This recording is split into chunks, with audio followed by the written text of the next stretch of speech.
Okay, so pinaka-reason talaga why I wrote Dilaw is for my sushis. Yan ang pinaka-una ko sinabi. And actually lately, iyak na naman talaga ako. Naglinis ako ng kwarto. Actually hindi naglinis, si Mama naglinis, pero Mama, shoutout sa'yo. Love you.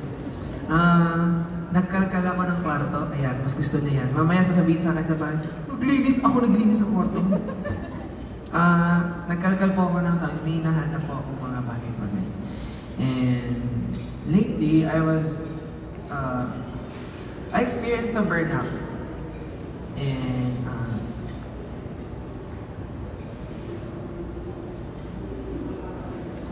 easy as we see people on social media, parang they're having the fantastic moments in their lives. It's all happening, dire-diretso, and you owe it to the universe to be happy.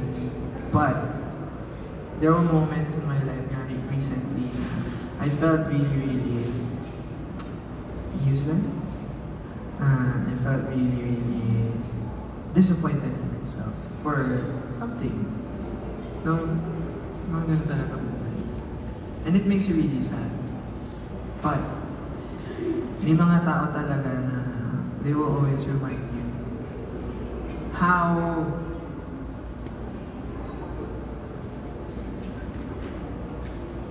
vast the universe is.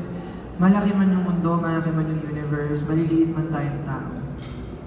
But there will always be people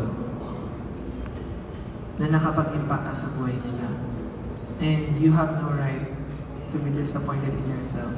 Kasi malulungkot sila pag narinig nila yan ganyan. And I just know na pag sinabi ko to sa mga Zushis, ganyan sila. Ayun, nung nagkakalkal po ako ng things, I saw their gifts.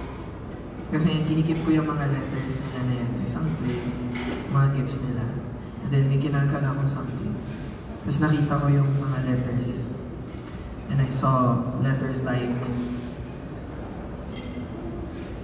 simple, Maki, thank you for saving me. Hindi naman ako si Jesus, di ba, para pero,